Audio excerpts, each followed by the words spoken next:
Antes da gente começar a última, nós vamos fazer um exercício rapidinho aqui com vocês. Vamos ficar de pé. Vamos lá. Como vocês são servos, alguns de vocês já sabem essa explicação, mas eu vou dar ela para quem não sabe, tá bom? Sabe a animação que a gente faz no retiro? Ela tem vários propósitos, tá? Um dos propósitos da animação do retiro é porque quando você está com o seu corpo meio morto, meio assim, vai dar uma sonolência, um negócio assim. Alguém entende do que eu estou falando nesse momento, sabe? Entende? Vocês entendem, não entendem? Então, quando a gente faz um exercício físico, né, o sangue ele corre mais rápido, o nosso cérebro ele funciona melhor, a gente fica mais ativo. Então, quando a gente vai ouvir a pregação, a palestra, alguma coisa, a gente está ali mais presente, certo? Porque se a gente é um ser biopsíquico espiritual, a gente tem a parte biológica também. E às vezes a nossa parte biológica está meio comprometida, certo? Certo. Dito isto, meus caros jovens, nós vamos fazer o seguinte, nós vamos tocar uma música de animação, para que esse seu corpo que está meio morto volte à vida. Aí, a gente vai encarar o que a gente estava falando aqui até agora. Nós vamos tocar, a música vai acontecer.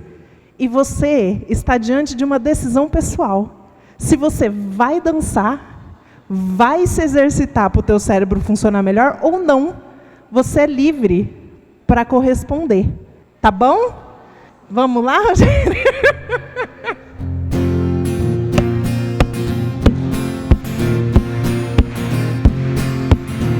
Ó, o pezinho também, ó. Hoje o mundo oferece caminhos demais. Você chora, você ri, nem sempre é feliz, é feliz. O mundo não te satisfaz, pois sua alma é grande demais. Só Deus pode enchê-la, pode enchê-la. Hoje seus passos se perdem na estrada. Nem sempre você tem chegada. Então entregue seu caminho a Deus. Entregue seu caminho a Deus. Entregue seu caminho a Deus. Laia, laia, lá. Tiro, liro, liro, liro. Lá, lá, lá, de novo, Rogério, vai. Lá embaixo eu quero. Laia, laia, lá. Tiro, liro, liro, liro.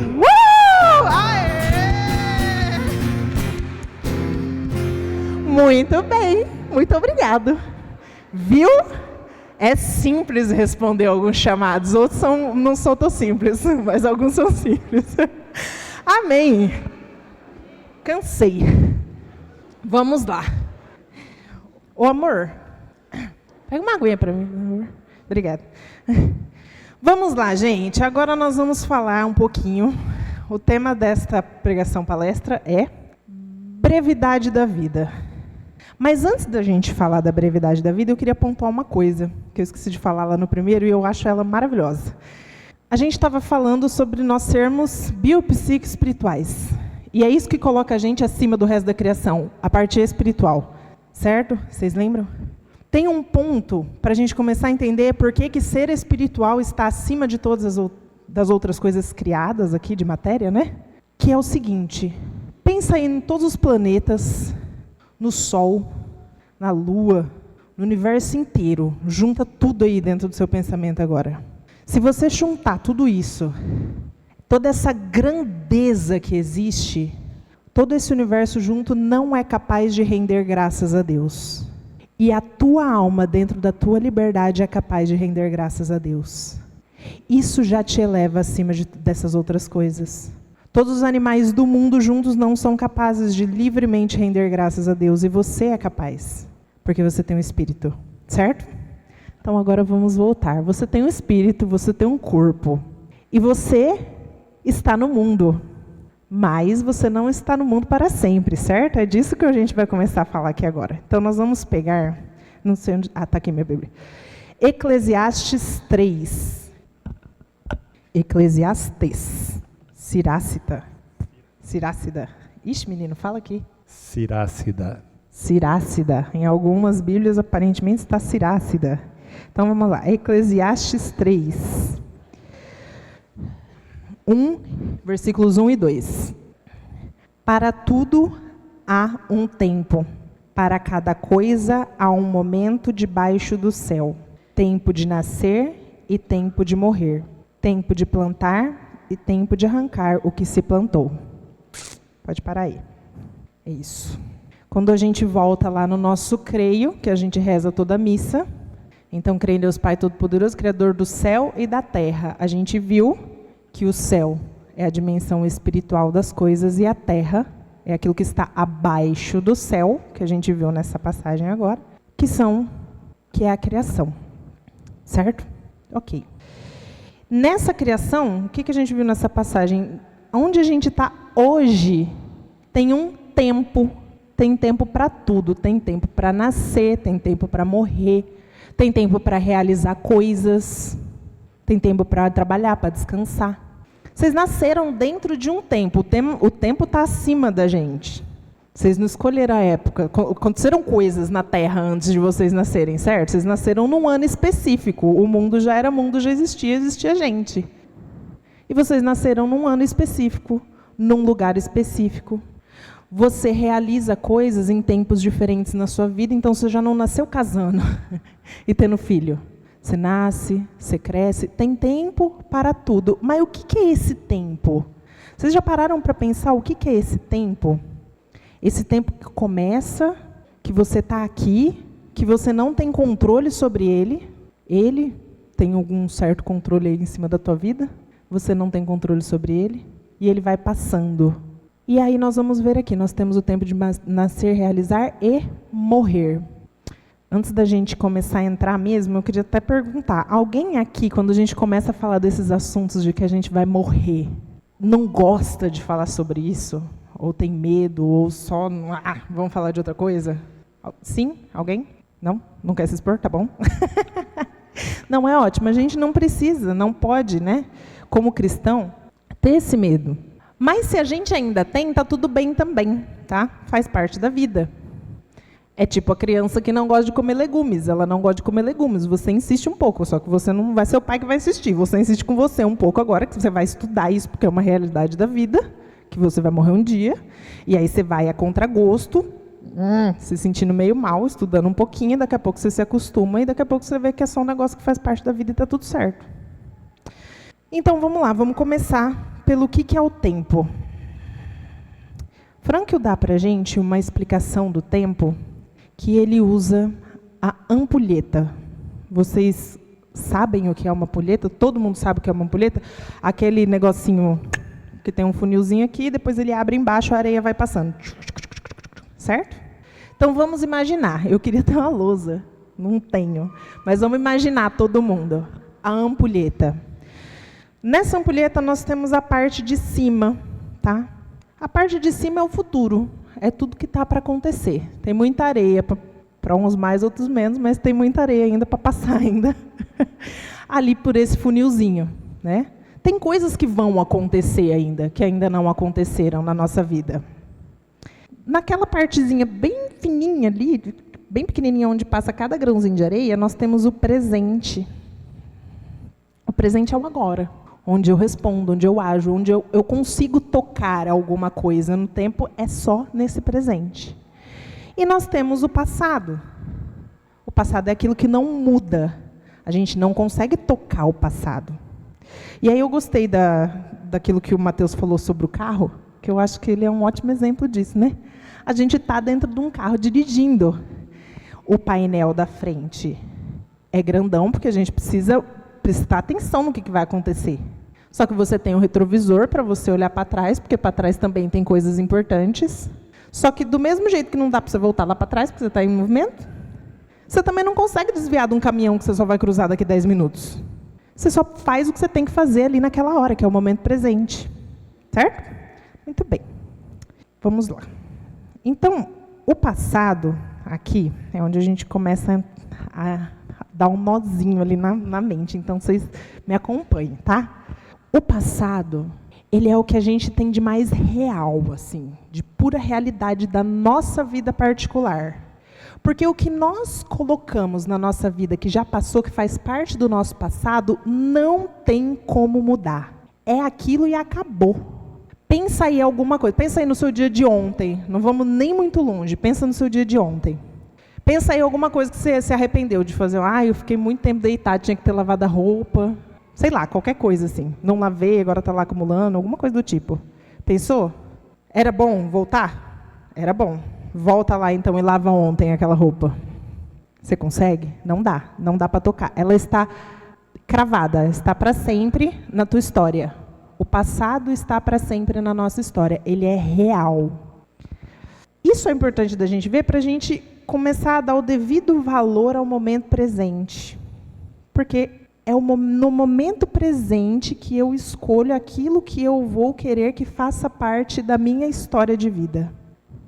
Porque aquele futuro, aquela parte de cima da ampulheta, né, que não é uma...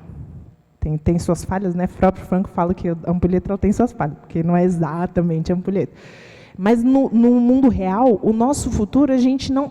Ele é quase que infinito, pode acontecer qualquer coisa. Tanto que quando a gente tem ansiedade, geralmente, é porque a gente imagina todas as coisas possíveis que podem dar errado acontecendo ao mesmo tempo. E a vida não é assim, porque o futuro ele é meio assim, né? Nossa, parece que tudo pode acontecer ali, vai acontecer tudo. Você não toca o futuro, ele não aconteceu ainda. E o passado você não volta. O único momento que você consegue construir o seu passado, construir a tua história de vida, é no momento presente. Então, assim, a gente pode ouvir isso e ter duas visões. A gente pode ser um pessimista, que a gente vai olhando ali, cada dia por dia, as folhinhas dos calendários caindo, e você pensando, misericórdia, é um dia a menos que eu tenho de futuro. Vixe, nossa, passou mais um. Agora eu tenho uma folha a menos. A gente pode ter essa visão. Não é bom, mas você pode.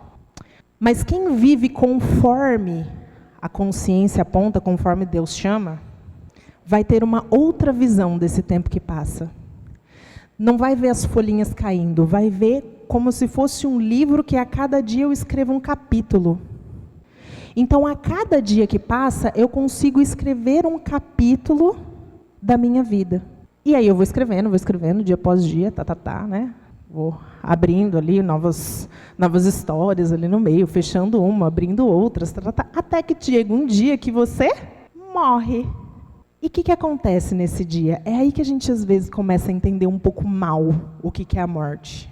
Nesse dia, não é que acabou tudo, caiu a última folhinha do calendário. Nesse dia, o seu livro da vida está pronto. É o dia que ele se completa. E um livro, ele só existe quando ele está pronto. Um livro incompleto é uma obra em andamento, é um manuscrito, que você vai adaptando, você vai fazendo, Ele não é um livro. Um livro só é um livro quando ele está pronto. O livro da nossa vida estará pronto no dia que a gente morre. Pum, aqui. Essa é a Ana Paula. Agora está completa a história dela. Aí eu tenho uma amiga muito sábia, a Thalina, que ela fala assim, é por isso que não pode canonizar vivo. Tem que esperar morrer, porque o vivo ainda pode fazer cagada. Então, não pode canonizar vivo. Quando a igreja canoniza, é o livro completo. Ela olhou a história inteira daquela pessoa. Aquela pessoa é real, ela realmente existiu. E você sabe ali tudo que ela realizou. E aquela obra está completa. E aí a igreja vê aquela obra completa e fala, uau, esse foi um santo. Certo? Tá. Então, o que é o nosso dia a dia, então? O que é o nosso caminhar aqui? O que a gente está vivendo hoje, que você está vivo ainda? Está todo mundo vivo aqui? Pelo amor de Deus. Eu não matei ninguém de TED ainda. Está todo mundo vivo, glória a Deus. O que é hoje para você. Hoje é a tua obra, é a obra da tua vida que está em andamento. Olha que alegria.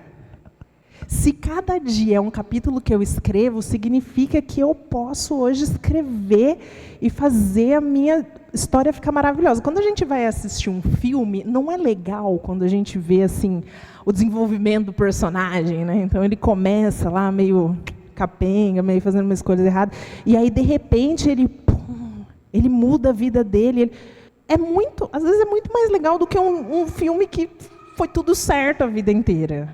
Então é isso, a gente pode ainda escrever esse monumento, dia a dia, o monumento da nossa vida.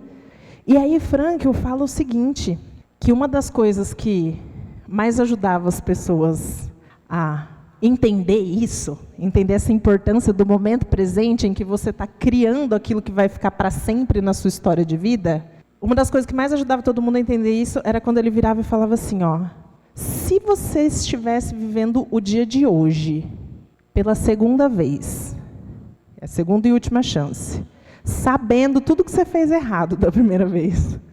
Então, sabendo, porque você sabe, você está ali, né, olhando vídeo no YouTube, e sabendo que tem roupa para lavar, você sabe que você está fazendo errado. Eu sei que eu estou fazendo errado, a consciência aponta ali. Estou querendo arrumar uma briga com meu marido, a consciência aponta, entendeu? E aí eu posso parar e pensar, e se essa é a minha segunda, e se essa fosse a minha segunda, não é, tá? E se essa fosse a minha segunda, é uma imaginação. E se essa fosse a minha segunda chance, como que é que eu faria? Porque esse é o peso da responsabilidade do momento presente. Agora eu realmente estou escrevendo tudo aquilo que vai ficar na minha história. Muito bem, então, nós somos uma obra em andamento, né? Pensa aí na tua vida como um livro que você está escrevendo. Tá bom ou tá ruim o livro até agora? Pensa, tá bom? Tem um povo que está com uma cara aqui. O meu está mais ou menos. Tem muito plot twist ainda que está precisando acontecer. Mas tá bom, vamos lá. Uma das coisas, quando a gente começa a ver, né, essa passagem do tempo, que nós temos o tempo de nascer, o tempo de morrer, para nós cristãos católicos, que precisa realmente ficar ali na nossa consciência, diante dessa realidade, é a importância da confissão. Por quê? Porque eu cometo um pecado consciente, tudo mais aqui, ele está na história da minha vida. Ele está aqui no livro da minha vida. Se eu deixo ali em aberto, quando esse livro estiver completo, se eu deixo ali, não resolvi, não confessei, a gente vai ter terminado o livro, ele vai ter continuado como um pecado da minha vida. Eu chego lá para apresentar a minha vida para Deus, existe aquele pecado grave que eu escolhi não confessar, que eu estou falando da escolha de não confessar.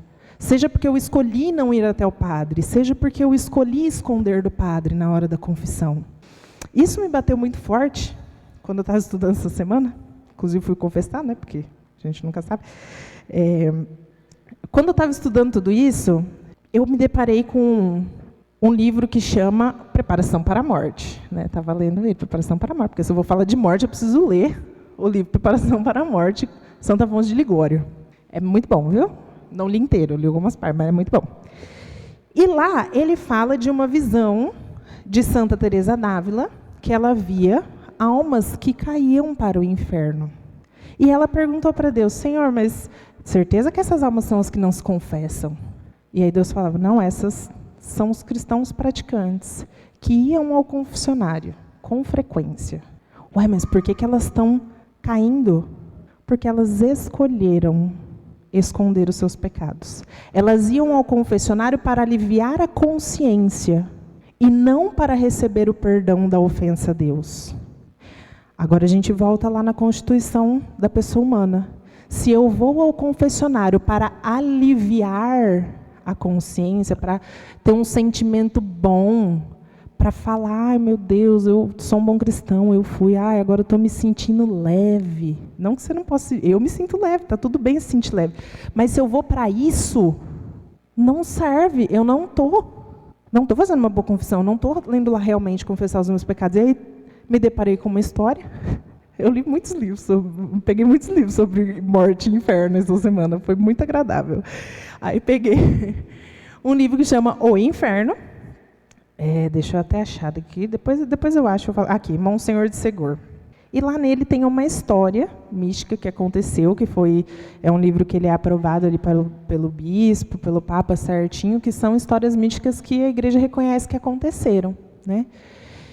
De um monge, que foi um jovem rico, e na juventude ele cometeu um pecado grave, consciente, não fala qual é no livro, mas ele cometeu esse pecado grave.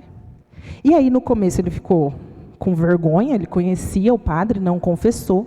E ele falou, não, eu vou confessar. Quando eu encontrar com outro sacerdote, eu me confesso. Tá tudo certo, ok. E aí a vida vai. Ele resolveu entrar no monastério. Falou, não, agora eu vou fazer certinho, agora eu vou entrar. O padre não me conhece, eu já me confesso. Vai estar chique, bonito. Quando ele entrou, a boa fama dele, porque ele era assim, ele praticava muitas virtudes, e depois a história conta que era assim, tentando compensar aquele pecado que ele não confessava. Então, a boa fama dele chegou antes. E aí o padre lá que recebe, chegou, nossa, agora chegou um homem virtuoso, já tinha falado dele para todo mundo, que homem...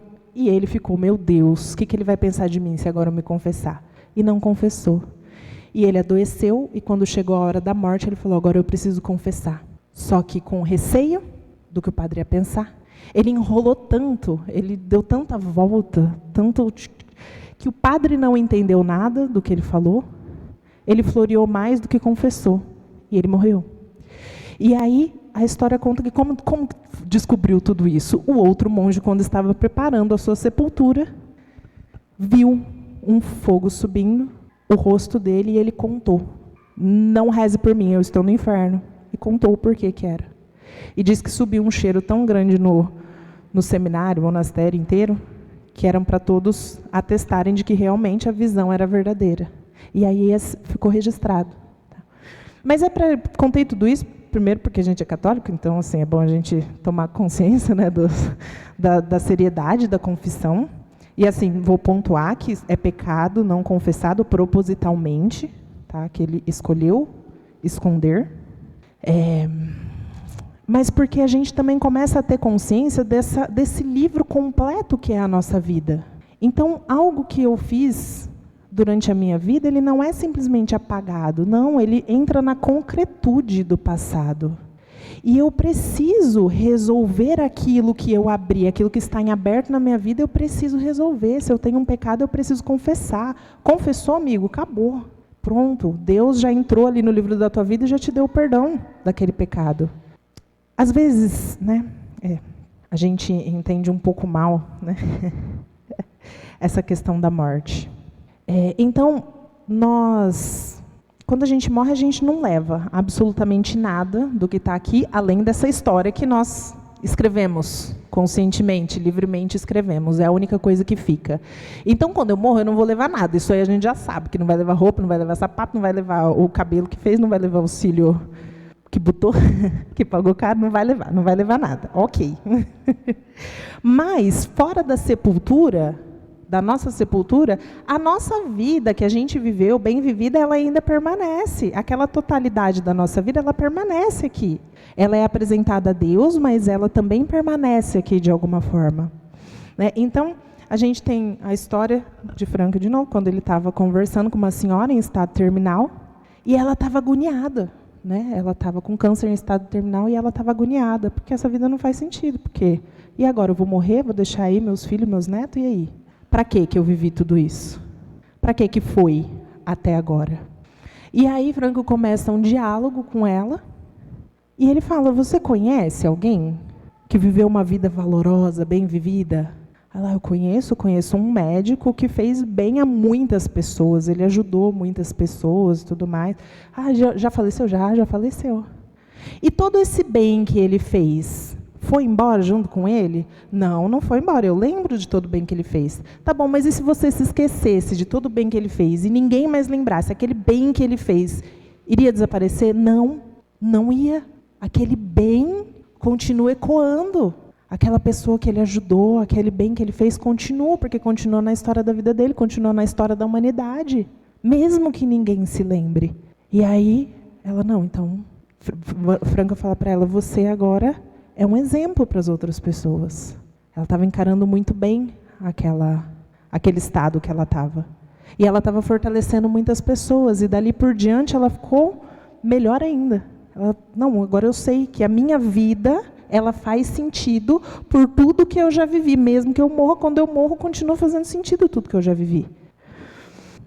E aí, às vezes, a gente tende a entender um pouco mal a morte, porque parece, né, como a gente vai parar de ver aquilo, né, relar nas coisas, tal, né, que é o que a gente faz o dia inteiro, parece que a coisa vai acabar. Mas a coisa não acaba. A gente tem uma passagem para a eternidade. E aí eu gosto muito do exemplo do sonho para o mundo real. O que é essa passagem? O que é essa morte? Quando você está dormindo lá no seu 10º sono, lá na sua casa, todo capotado, e o seu celular desperta às 4 da manhã para você rezar com o Frei Gil, se você acorda igual um zumbi. Se você está sonhando alguma coisa, vocês já tiveram essa experiência do celular toca e parece que o celular é um negócio lá dentro do seu sonho, e aí parece que você está tudo dando errado e tem algo horroroso acontecendo, e aí no momento que você acorda, você vê que você só acordou para a realidade. É só isso que aconteceu. Aconteceu absolutamente nada de mal e de extraordinário. A morte é isso. Parece que a gente vai, meu Deus do céu, parece que está acabando. Não, é justamente o despertar para aquilo que é mais real. É o despertar para viver plenamente aquilo que é mais real do que o material, que é o que a gente falava na primeira palestra, que é a vida plena espiritual. Quando a gente viu lá no começo que o ser humano ele é feito um pouco mais abaixo do que os anjos, é justamente porque os anjos não têm isso que às vezes não deixa a gente viver plenamente. Viver plenamente é viver no mundo espiritual após a morte. Aí depois tem os mistérios lá que a gente vai ressuscitar, mas aí eu já não entro muito na minha praia de conhecimento. Aí vocês vão ter que pedir para o Paulo Pérez fazer um negócio aí para explicar para vocês depois. Mas vocês entendem que é um despertar. Parece. Isso confunde, esse mundo material confunde às vezes a gente. Então ele é uma passagem. E aí tem uma frase de Santo Agostinho, que eu gosto muito de escrever aqui. Ela é uma passagem onde nós continuamos a ser quem nós somos, a ter o nosso nome de batismo. Então, a gente vai morrer, a gente vai continuar ouvindo alguém chamando nosso nome. Tá? Não sei se é anjo, vai continuar tendo o seu nome. Continuamos a nos relacionar com Deus, com os anjos, alguma coisa. Então, a nossa vida conserva todo o significado que sempre teve. É a mesma de antes. Existe uma continuidade, ela não se rompe. E aí, voltando a nossa realidade de cristãos católicos e de seres humanos que precisam viver de acordo com o chamado da vida, que precisam ver, né, mudar um pouco de vida, viver mais o homem espiritual e não continuar descendo ao nível dos animais. Santo Agostinho ainda fala, é de se admirar que todos os pecadores queiram se salvar, e eles mesmos se condenam ao inferno, dizendo, espero salvar-me. Mas quem será tão louco que tome veneno mortal com esperança de se curar? Quem que é tão louco que fica falando, eu quero viver enquanto toma um veneninho, sabendo que vai morrer? Quem que é tão louco que passa a vida falando, eu sou uma boa pessoa, enquanto os atos são maus? Se eu falo que eu sou boa e os meus atos são maus, eu não viro uma boa pessoa. Então a gente tem que começar a alinhar, né? A alinhar a nossa vida. E aí, tem a parte boa de tudo isso, tá, gente? Nem tudo é uma grande tragédia. Vamos voltar lá e ver como os otimistas, não como os pessimistas. Qual que é a parte boa? A cada dia eu escrevo um livro. A cada dia eu tenho uma oportunidade de fazer essa virada, de começar a viver como alguém, um ser humano plenamente, né? De começar a responder aos meus chamados, de começar a me elevar, Então a vida continua. Até que a gente morre, a gente tem essa liberdade de escolher onde nós seremos eternos. Tá? Em 2 Coríntios 5:10 fala, porque teremos que comparecer diante do tribunal de Cristo. Ali cada um receberá o que mereceu. E aí, só para a gente entender como que a gente faz na liberdade essa escolha, Deus nos dá a plena liberdade. Então, vamos entender o porquê que essa liberdade, na eternidade, ela vai ter uma resposta. Se eu escolho viver como quem tem uma alma eterna, então eu escolho viver pela minha alma eterna. Eu vou para o eterno. Se eu escolho viver como uma criatura que perece e morre, eu escolhi viver como uma criatura que perece e morre, então eu vou perecer e morrer. Se eu escolho viver como homem espiritual, então eu vou chegar à realidade espiritual da glória de Deus. Se eu escolho viver como um animal, então eu vou experimentar este morrer. Só que aí tem a má notícia, você continua tendo a alma espiritual, então você não vai desaparecer, né? O morrer nosso é muito mais grave do que desaparecer. Mas, vamos lá, então nós não estamos nesse tempo ainda, vai chegar, a gente tem que se preparar, tem que tomar consciência, tem que confessar, mas nós não estamos vivos, graças a Deus. Enquanto eu estou vivo, a gente viu que a gente tem uma consciência. Vocês conseguiram entender bem o que é a consciência? Vocês vamos dançar de novo? Vocês querem ficar de pé dançar? Não? Vocês conseguem, gente. Ó, eu lembro de uma história que o Reinaldo contou da sobrinha dele, uma vez, acho que foi na escola de formação de líderes, que ela precisava estudar para o vestibular, e aí estava frio pra caramba. E ele chegou, não sei se foi a mãe da menina, sei lá. E ela estava só com a camisetinha, assim, ó, morrendo de frio estudando. Ué, o que está acontecendo? O que você está fazendo? Vai botar uma blusa. Não, eu preciso acabar de estudar esse tanto de matéria. E se eu boto uma blusa, eu fico confortável, eu durmo. Então, se eu estou passando frio, me ajuda a ficar acordado. Então, né, fica aí o exemplo. Se vocês quiserem, vocês assistem pulando, fiquem em pé, faz alguma coisa aí. A gente vai conseguir chegar até o final dessa pregação, vai dar tudo certo. Vamos lá. Então, a gente tem uma voz interior, uma consciência. A gente viu que nós não somos produtos do meio, então, independente de onde a gente está, a gente consegue ter essa liberdade. A gente vê, por exemplo, gêmeos, a gente vê casos de gêmeos que um é bandido, o outro é policial, né? A gente vê casos de gêmeos que um é tranqueira, o outro virou um ótimo padre, né? Então, assim, foram criados exatamente igual, até o DNAzinho ali é o mesmo, mas a gente já vê ali aquela liberdade, né? Então, nós podemos escolher independente do meio. Então, nós não somos produto. E aí, nós temos, como a Mi e o Matheus falou, um chamado individual. Então, aí a gente entra, né? Nós estamos escrevendo a nossa história, nós temos esse chamado individual, de corresponder àquele que nos chama, que é Deus. Agora, vamos prestar atenção numa coisa, o chamado é individual. O chamado é para você, o chamado é para mim. Quem tem a minha consciência? Eu. Então, eu consigo falar para você qual que é o teu sentido a realizar, a tua missão? Não. Eu tenho que aprender a ouvir a voz da minha consciência e corresponder a ela, porque o chamado é individual. Nós vamos prestar conta a Deus individualmente. E por que eu estou falando isso? Porque um dos grandes perigos nossos aqui da nossa realidade de hoje, que nós temos um celularzinho o tempo todo na mão, e uma TVzinha e tudo ali, ó, dando notícia o dia inteiro, a gente tende a se enfiar num coletivo e viver como se a gente fosse um grande grupo respondendo ali ao mesmo, tendo que todo mundo fazer a mesma coisa. E a gente está o tempo todo ali, né? E é tudo informação, assim, grave. São problemas graves que precisam ser solucionados. É tudo muito urgente, é tudo muito grave. E eu preciso acompanhar porque eu preciso fazer alguma coisa. E eu preciso... E eu fico ali o dia inteiro acompanhando e preocupado. E eu me sinto parte daquilo ali. A gente precisa prestar essa atenção porque o chamado é individual. Não que vocês não possam acompanhar a notícia, tá, gente? Não é isso, pelo amor de Deus. Mas é para a gente começar a entender que a gente não, né? A gente não é um coletivo, a gente é individual. E muitas vezes, esse bando de informação que a gente vai se enfiando, eles mais nos distraem do nosso chamado pessoal do que ajudam em alguma coisa. Você pode ver que a maioria das coisas que a gente ficou acompanhando até hoje, a gente não vê nada. A gente, pessoalmente, individualmente, não fez nada.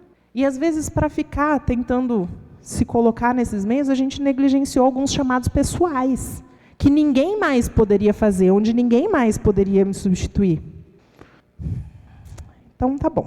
Então, você tem um chamado individual seu, que você vai ter que ouvir a tua consciência, descobrir o que é. Eu não consigo te falar, então, eu vou terminar por aqui, tá? Mas, antes de eu terminar, eu queria que a gente analisasse, porque nós todos somos seres humanos, né? Nós somos pessoas. E aí, eu acho que tem algumas coisas que nos ajudam a apontar o caminho para respondermos esse chamado, para ouvirmos a voz da consciência, para a gente entender como que a gente tem que viver nessa vida. Tá? Um deles é, Deus enviou à Terra um homem perfeito, livre da concupiscência, livre do pecado original, que pôde ser plenamente homem, que foi Jesus, certo? Jesus foi plenamente homem. Para esse exemplo, neste caso que estamos estudando a pessoa humana, cabe Maria também, porque ela também foi livre do pecado original. Tá? Ela também não tinha concupiscência, essa tendência, então ela pôde ser plenamente mulher, segundo o chamado de Deus. Mas eu preciso escolher escolhi Jesus, nós vamos analisar o Jesus primeiro, tá bom? Então vamos lá. Jesus, ele é plenamente Deus, certo? E a gente vê bastante que ele veio nos revelar quem é Deus. Então ele trouxe a revelação plena de quem é Deus Pai, da salvação, toda a revelação que a nossa igreja nos ensina sobre Deus, ele trouxe porque ele é plenamente Deus. Mas Jesus também é plenamente homem. Então, quando Jesus vem, ele também nos revela quem é o homem, segundo a vontade de Deus. Ele nos revela quem é Deus e ele nos revela quem é o homem, segundo a vontade de Deus. Então, nós vamos dar uma passadinha ali na vida de Jesus, né? Porque Jesus viveu nesta terra 33 anos. Não é pouco. Não é tanto assim, porque eu tenho 32, então não pode ser muito. Mas não é pouco, 33 anos, certo? E aí, alguém aqui tem dúvida de que nesses 33 anos, Jesus viveu com plenitude todos os chamados que lhes foram dados? Que foi dado a ele? Alguém tem dúvida disso? A cada segundo, eu tenho certeza, a cada segundo, cada chamado que Jesus teve durante toda a sua vida, independente da idade, ele correspondeu. Se ele tinha algum chamado, ele correspondeu. Ele não levou nada com a barriga, ele correspondeu, ele fez o dever dele durante toda a vida. Porque se ele não tivesse feito isso, ele não era Jesus. Então, ele sendo plenamente Deus, plenamente homem, ele viveu uma vida perfeita. E aí, vamos começar a ver.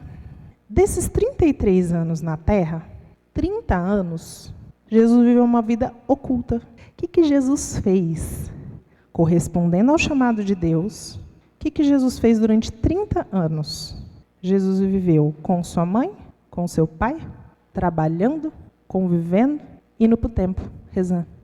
Quando a gente olha, eu, não sei se vocês já pararam para olhar, eu já tive esse pensamento, de pensar assim, mas 33 anos e só 3 ensinando a gente, né? Parece um desperdício, Jesus. 30 anos ali, sem falar nada para ninguém, ali na vida oculta, ninguém escreveu nada da vida dele, mas parece que não, né? Por quê? Porque essa vida comum e silenciosa, e de dia a dia, e corriqueira, trabalhando, rezando, vivendo com a família, é um chamado de Deus. É um sentido a ser realizado. E o próprio Jesus nos mostrou isso, porque ele veio e ele ficou 30 anos vivendo a vontade de Deus dentro de uma família, trabalhando, certeza que trabalhava muito bem, se dedicava muito, obedecia seus pais, uma vida de obediência, né?